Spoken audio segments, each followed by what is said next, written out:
ఇంకా మీలాగా మహిళలు ముందుకొచ్చి ఈ డ్రైవింగ్ ఫీల్డ్‌లోకొస్తే అంటే చాలా మందికి డ్రైవింగ్ విద్య వచ్చి కూడా ఇలా ముందుకొచ్చి ఒక గవర్నమెంట్ జాబ్ కొడదాము, లేదు అంటే బాగుంటుంది ఇలా ప్రభుత్వ ఉద్యోగం అయితే అని చెప్పి అనుకుంటారు. బట్ ఏదో ఒకటి వెనక్కి లాగుతూ ఉంటుంది గదా! వాళ్ళకేం చెప్తారు? లేదు. ఇందులో ఆల్రెడీ గవర్నమెంట్ చెప్తుంది గదా! వచ్చే వాళ్ళకి గవర్నమెంట్ ఇద్దగమే ఇస్తాము ఫస్ట్ స్టార్టింగ్ అనేసి చెప్తున్నారు. సో, మన వర్క్‌ని బట్టి, మన చేసే పనిని బట్టి ఆల్రెడీ 6 మంత్స్ కావచ్చు, 1 ఇయర్ కావచ్చు, 2 ఇయర్స్‌కి ఆల్రెడీ గవర్నమెంట్ చేస్తది. దానికి మనం బెంగ పెట్టుకోవాల్సిన అవసరం లేదు. ఎందుకంటే ఇది గవర్నమెంట్ కంపెనీ కాబట్టి గవర్నమెంట్ చేయాల్సిందే. ఎప్పుడో 5 ఇయర్స్‌కో, 4 ఇయర్స్‌కో, 3 ఇయర్స్‌కి వేకెన్సీ తీస్తా ఉంటారు. సో, అందులో భయపడాల్సిన అవసరం లేదు. ఎవరైనా చేయాలనుకుంటే తప్పకుండా చేయాలి. అయితే గవర్నమెంట్ విషయానికొస్తే మన మహిళలందరికీ కూడా ఫ్రీ బస్ సౌకర్యం కల్పించింది. ఇప్పుడు డ్రైవర్‌గా కూడా మహిళలను తీసుకురావాలనుకుంటుంది గదా! మీకెలా అనిపిస్తుంది? ఏం చెప్తారు దీనిపై? హ్యాపీగా. అంటే మొన్న సీతక్కనే చెప్పింది స్వయంగా. 100 మంది కావాలి మనకు డ్రైవర్. సరిత మీరే రోల్ మోడల్ అనేసి చెప్పడం జరిగింది. అలాగే మన కొండ సురేఖ మేడం గారు కూడా అలానే చెప్పారు.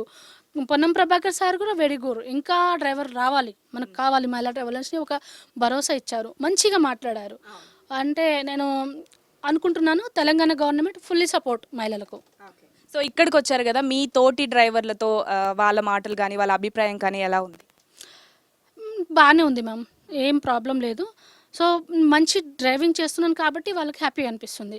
డ్రైవింగ్ అంటే ఏదైనా పని మనం విశ్వాసంతో చేస్తే ఎవరికైనా బాగా అనిపిస్తది కదా! సో, నా కర్తవ్యం నేను చేస్తున్నాను. వాళ్ళు గూడా ఏం గలీజ్‌గా వేరేగా బిహేవ్ ఏం చేయట్లేరు. సో, హ్యాపీగా వాళ్ళు హ్యాపీ ఫీల్ అయ్యి ఎళ్తున్నారు. సో అంటే ఇప్పుడు మీ అమ్మ, నాన్న దగ్గరకొచ్చేసారు కానీ, మీ ఊరు ఎక్కడ పుట్టారసలు? మాది సమస్త నారాయణపూర్ విలేజ్ వాయలపల్లి సీతానాయక్ తండా. అక్కడుంటాను. ఇక్కడ నుంచి ఒక 50, 60 కిలోమీటర్స్ దూరంలో ఉంటది. దాని తర్వాత అమ్మ, నాన్న ఇప్పుడు ప్రస్తుతానికి అక్క దగ్గరే ఉన్నారు. ఇప్పుడు నేనొచ్చి వాళ్ళని తీసుకురావాలంటే ఒక 1 మంత్ శాలరీ కోసం వెయిట్ చేయాలి. అప్పుడు గానీ ఏదన్నా రూమ్స్ చూసుకొని నా దగ్గర పెట్టుకోవాలి. ఓకే. సో మీ తండాలో ఎవరైనా మిమ్మల్ని ఇన్‌స్పిరేషన్‌గా తీసుకొని ఇలా డ్రైవింగ్ ఫీల్డ్‌లోకి రావాలనుకుంటున్నారా? ఎవరైనా చెప్పారా మీకిలా? చ అంటే ఇప్పుడు గాదు. ఫస్ట్‌లోనే ఒక అంకుల్ ఉండేవారు. ఆయన సపోర్ట్ చేశారు. అంతకుముందు నేను ఢిల్లీలో చేసినప్పుడు మా ఊరు వాళ్ళు గూడా నాకు సన్మానం చేయడం జరిగింది. అంటే మండలి వాళ్ళు.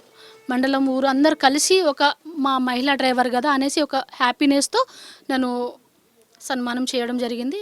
అది గూడా నాకు హ్యాపీగా అనిపించింది. ఇప్పటికైనా వెళ్తే డ్రైవర్ సాబ్ నమస్తే అని చెప్తారు. సో సో అంటే మీరు ఆటో డ్రైవింగ్ చేయకముందు మీ అమ్మ, నాన్న ఏం చేసేవాళ్ళు? అంటే ఎట్లాంటి మీ వృత్తి ఏదైనా ఉందా? మేము ఇంతకుముందు ల్యాండ్ ఉండేది మొత్తం అమ్మేసి అక్క వాళ్ళ పెళ్లి చేసేసినాం. ఇల్లు కూడా అమ్మేసినాం. సో, నేను ఆటో నడుపుకుంటూ ఇల్లు కట్టిన. ఆ ఇల్లు మొన్న అమ్మ నాన్నకి యాక్సిడెంట్ అయితే నేను అమ్మేసిన ఆ ఇల్లు. సో, ప్రస్తుతానికైతే ఇల్లు కూడా లేదు నాకు. సో, అలాగనేసి నా కష్టం మీదనే వాళ్ళు బతుకుతారు. నేనే వాళ్ళకి పోషించేది. ఇంకేం లేదు నాకు. So thank you so much Saritha గారు. నిజంగా మీరు చాలా మందికి ఇన్స్పిరేషన్ అయితే చెప్పుకోవాలి. ఇంకా ఇట్లానే మీ వృత్తిలో మీ నైపుణ్యాన్ని చూపిస్తూ చాలా ప్రశంసలు, చాలా అవార్డ్స్ అందుకోవాలని కూడా కోరుకుంటున్నాము. Thank you. Ma'am. Thank you so much. Thank you so much. అందరూ రండి. ఇంకా నాకంటే మంచి వాళ్ళు గొప్పగా డ్రైవర్‌గా అనిపించుకోండి.